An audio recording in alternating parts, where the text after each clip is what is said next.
កម្លាំងសទ្ធាត្រត្រង់ជាតិបុណ្យផ្កាមហាសាមគ្គីវត្តជាខ្លាំងបង្កើតមូលដ្ឋានគ្រឹះហេដ្ឋារចនាសម្ព័ន្ធដ៏សំខាន់ស្របតាមស្មារតីរដ្ឋធម្មនុញ្ញព្រៃវែងជាតិខ្មែរត្រូវបានចងភ្ជាប់ដោយខ្សែសង្វាក់នៃជំនឿ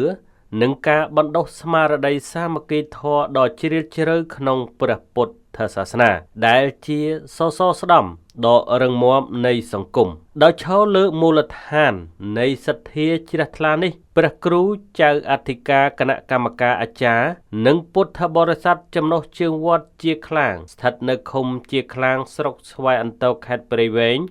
បានមូលមតិគ្នាប្រកាសរៀបចំពិធីបុណ្យផ្កាមហាសាមគ្គីដ៏ឧត្តមឧត្តមមួយឡើងដើម្បីសម្រេចនៅបុព្វហេតុដ៏សំខាន់ទាំងក្នុងពុទ្ធចក្រនិងសង្គមជាតិពិធីបុណ្យដ៏ជ្រះថ្លានេះនឹងប្រព្រឹត្តទៅចំនួន2ថ្ងៃគឺចាប់ពីថ្ងៃសៅរ៍500ខែមិញឆ្នាំម្សាញ់ស័ព្ទស័កពុទ្ធសករាជ2569ត្រូវនៅថ្ងៃទី7ខែកុម្ភៈឆ្នាំ2026រហូតដល់ថ្ងៃអាទិត្យ600ខែមិញត្រូវនៅថ្ងៃទី8ខែកុម្ភៈឆ្នាំ2026គោលបំណងយុទ្ធសាស្ត្រចម្បង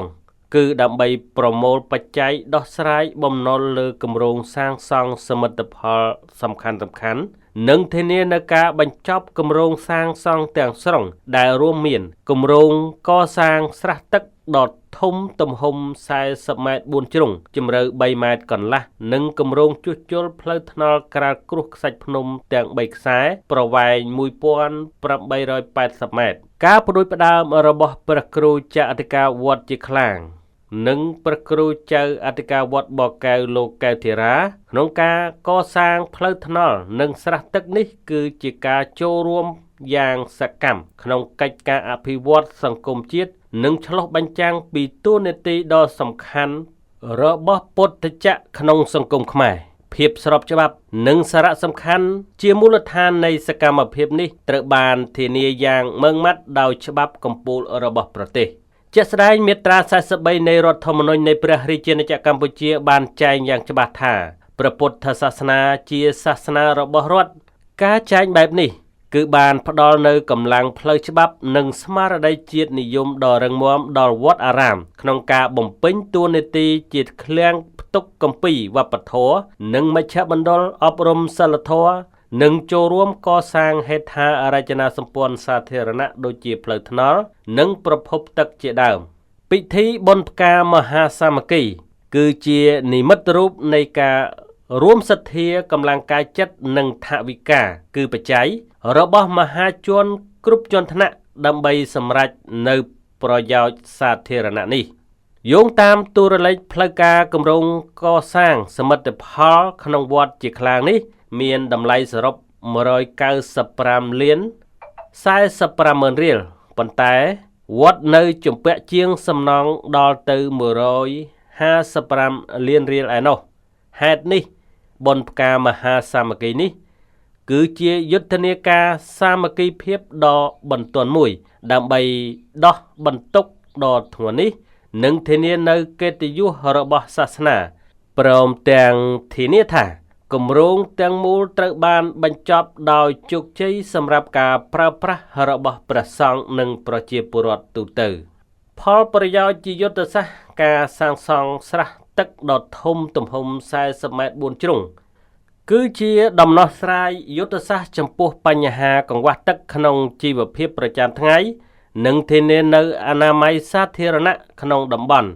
ចំណែកឯការជួសជុលផ្លូវទាំង3ខ្សែប្រវែង1880ម៉ែត្រនេះគឺជាសរសៃឈាមសេដ្ឋកិច្ចមូលដ្ឋានដែលសម្រួលដល់ការដឹកនាំនិងជញ្ជូនកសិផលជំរុញការធ្វើដំណើរ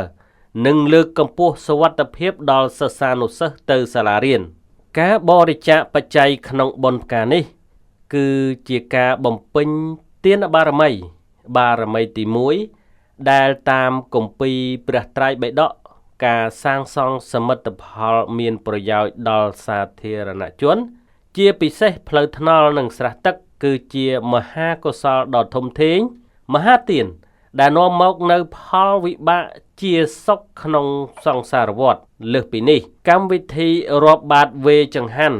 ក៏ជាឱកាសដ៏ឧត្តមឧត្តមសម្រាប់ពុទ្ធបរិស័ទឧទ្ទិសកុសលផលបុណ្យជូនដល់វិញ្ញាណក្ខន្ធបុព្វការីជនទាំងឡាយផងដែរក្នុងនាមជាអង្គភាពសារព័ត៌មាន KPD News យើងខ្ញុំសូមវាយតម្លៃខ្ពស់ចំពោះកិច្ចការដ៏ឧត្តមឧត្តមនេះដែលបានបង្ហាញពីទំនាក់ទំនងមិនអាចកាត់ផ្ដាច់បានរវាងពុទ្ធចក្រនិងអាណាចក្រក្នុងការកសាងអភិបាលកិច្ចល្អនិងការអភិវឌ្ឍប្រកបដោយចីរភាពក្នុងសង្គមជាតិ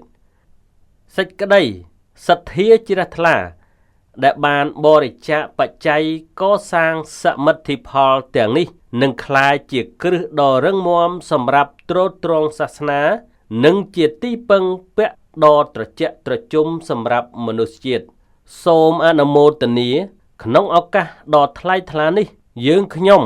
សូមបួងសួងដល់គុណបុណ្យព្រះរតនត្រ័យនិងវត្ថុស័ក្តិសិទ្ធិក្នុងលោកសូមតាមថែរក្សានិងប្រទានពរជ័យសិរីមង្គលបវរមហាប្រសើរ